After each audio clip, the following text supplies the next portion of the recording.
England is relaxing its rules for fully vaccinated travelers from the EU and from the United States. As of August the 2nd, visitors from both of those locations will be allowed to enter the country without having to quarantine. Travelers will still have to take a COVID-19 test before departure and soon after their arrival. Canada is not included in this exemption.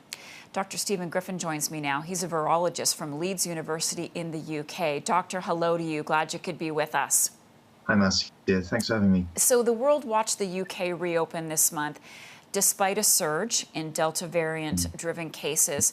And we were watching the numbers go up, and then they started to come down. And that really had scientists baffled. How do you explain the fact that the infection rate is starting to fall? It's a very, very, very strange thing, and no one really knows the answer at the moment, I'm afraid. I think it's important to say that we are waiting particularly for Friday, when the Office for National Statistics gives us more information on the level of infection in the UK. So there are different reasons why there may be fewer positive PCR tests. We've had a lot of people isolating in the UK up until the point where the infections started going down, including over 1 million school children being off of school. We've also had good weather, and we've also had differences in behavior in terms of people still being relatively cautious in terms of what they're doing. So in terms of why those PCR tests are going down, it's very, very odd, because it's also happening primarily in younger people rather than older people. And it seems to also be happening at a very uniform pace across the entire country. And usually you'd expect geographical variation in this. So we're all watching in anticipation of what will happen on Friday in terms of what other data show us the infections really are.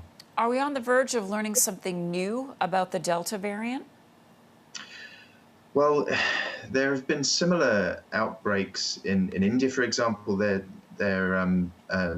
epidemic slowed down very quickly, but that again was because of interventions. They went through a pretty large-scale national lockdown. We haven't done that. In fact, we've done the opposite. And so there's no real logic dictating as to why infections would go down. People are mixing. They're not primarily using masks. They're unrestricted in the numbers of people that can mix indoors. So it really is baffling as to why this is happening, which is why I think we need to just understand more about exactly what's going on. And I think it's also important to say that whilst it's going down, it's not gone. And we saw this last year. A very low level of infection can very quickly come back towards the autumn when people start to mix at school and university and what have you. And we must remember only about 56% of our population have actually had both jabs, which we know is needed to control Delta.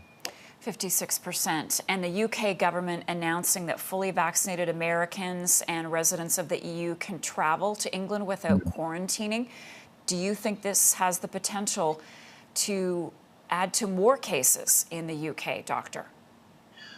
I think that border policy has been a difficult problem for the UK and the world in the majority of cases. And we've seen that this virus, despite the measures that have been put in place, can cross national borders. You know, Delta was first identified in India, it was imported into the UK, and now we're distributing that around the planet.